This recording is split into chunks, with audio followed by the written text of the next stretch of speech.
Well, week one of the college football season in the books. We are looking ahead to this Saturday, a big one in Tuscaloosa, a ranked matchup between number 4 Alabama, number 11 Texas, a 6 o'clock kickoff at Bryant-Denny Stadium. Mike McCoy, Simone Eli, we're going to break things down and talk about our predictions coming up on Head to Head.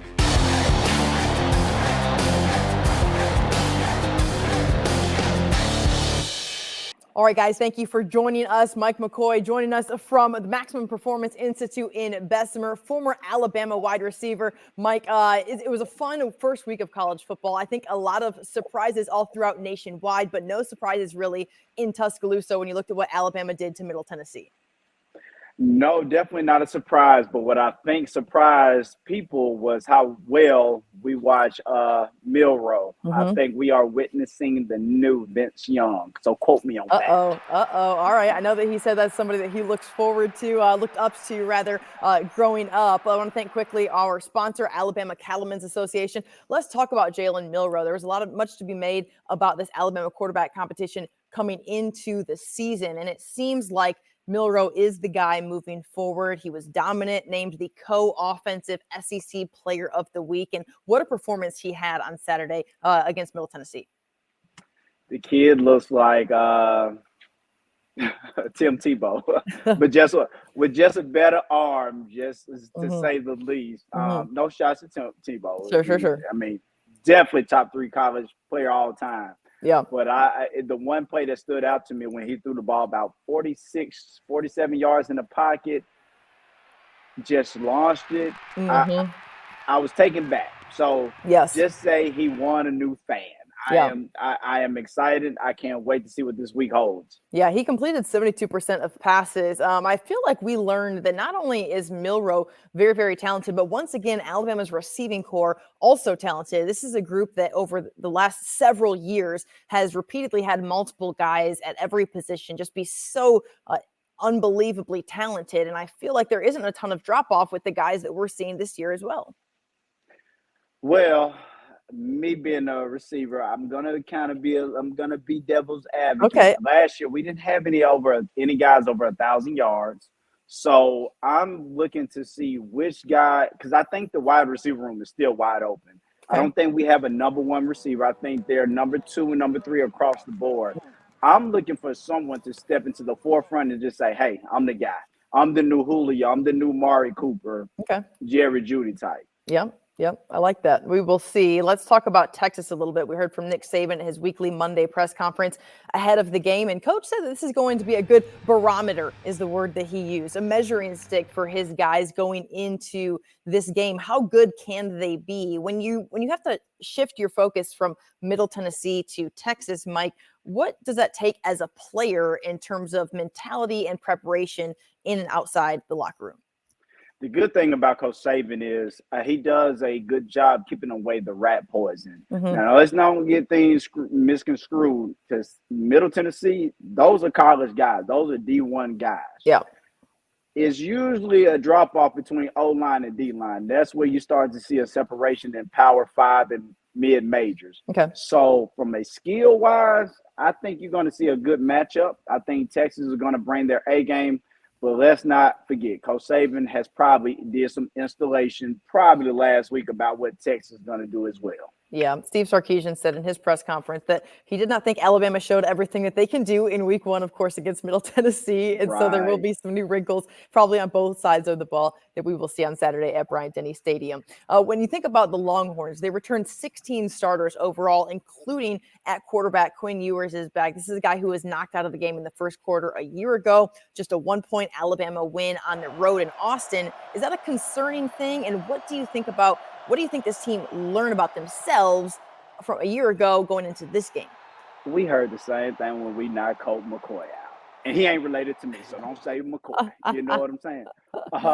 Thanks for clarifying that, by the way. I wasn't sure if y'all were related or not. So right. So I'm not too concerned. Don't get me wrong. He's a great quarterback. Got a chance to watch him.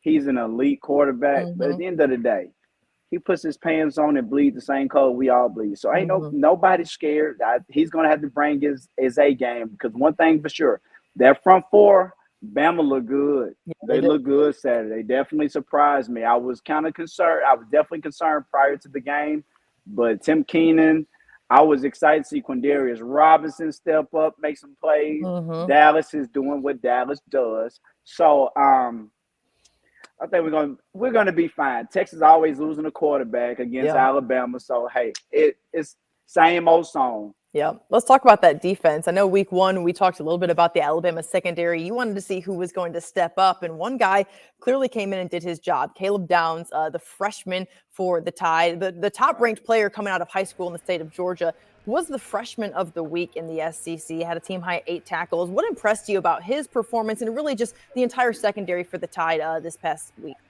It's rare that you get guys coming in as true freshmen and contributing right away. Yeah. Just that, don't get me wrong, from a physical standpoint, guys are pretty much on the same level from just a mental capacity. I remember when Julio stepped in day one, he was college ready, so it wasn't a huge adjustment. You think anxiety come into play.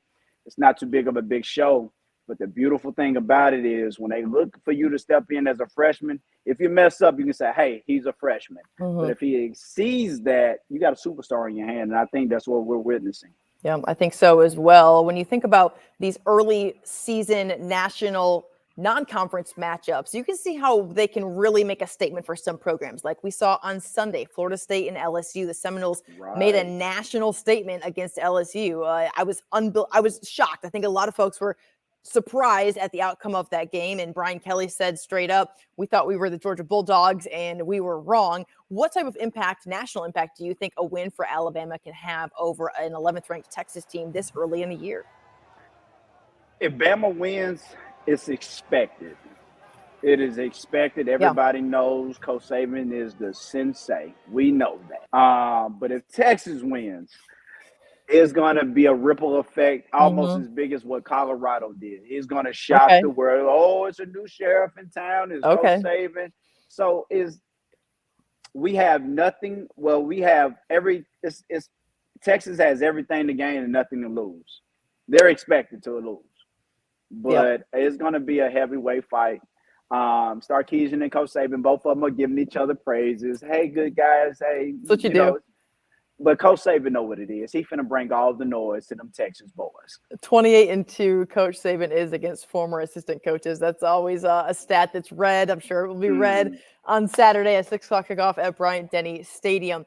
The new team motto that some of the players were talking about is LANK. Let all naysayers know is kind of the mentality that this team is taking on inside of the locker room. What does that statement mean to you as a former player when you hear that, hey, maybe these guys have a little bit of a chip on their shoulder? Well, I probably would have came up with a cooler statement than that analogy, but hey, we're going to let that one ride. But the fact that they have an identity, that's what I'm talking about. That's the old Alabama standard. But I don't know if they really put any thought into that, but we're going to let them make it. He can say that because he played football at Alabama. Anybody else outside that locker room, they can't poke fun at something like that. We talked last week, Mike, about Coach Steele really bringing back that Alabama defense. Did you feel like that was delivered on Saturday against Middle Tennessee? Most definitely. I think those guys play with so much emotion. I don't think they had a leash on them. Like when they made a play, you let these boys be themselves. Let them celebrate. This is the new generation. That's how these guys play ball. This is how they express themselves. So the fact that you let these guys play with so much passion and they flying around, that's what it's about. It's football season. But Coach Steele, he's the real deal. Yeah, for sure. I want to take you back to your playing days, Mike. When you think about Bryant-Denny Stadium and the atmosphere for a big ranked opponent coming in, how difficult was that to manage as a player when it comes to the emotions in pregame and just preparing yourself mentally? Coach Saban talks a lot about that year in and year out. It was something he brought up on Monday as well going into this game. The guys are really going to need to hone in on what their job is and try to embrace the atmosphere, but also not get too caught up in the excitement of the game. Well, back in the day, Bama has been on a winning track for a long time, but I remember vividly We used to see RVs rolling in on Mhm. Wednesday nights. Wow. I'm talking about it was bananas. But he kept us humble. Now, granted, I'm telling my age right now. Uh, but we were really too heavy on social media. Probably had a Sure. couple Facebook pictures, Yeah. but these kids have so much more and they have so much pulling at them. And I think Coach Saban does a good job by blocking out the external noise and keeping the main thing the main thing. So the guys that have a national championship on their mind, and if they really have that on their mind, they're going to play lights out, and there's no pressure. The pressure is going to be on the guys across from Mike, I think last week was a little bit easier than maybe this week when it comes to prediction time. I'll go first this time. Last time I kind of I let you go first, let you control it. I'm going to go. I have Alabama 24-17. I think that Texas will put a few points on the board. I think they have guys, talented guys, not only at quarterback, but also in the skill position. Like you said, guys up on the front, in the trenches. That's where we see some big differences week to week when you talk about a group of 5 opponent versus a power 5 opponent. So I think that Texas will put some points on the board. I think Alabama will outdo that. 24-17 is what I have. Tide rolling. I got 42. Wow. 21 Bama. 42? Yeah, I think Bama gonna put some noise. You got to think your quarterback from Texas.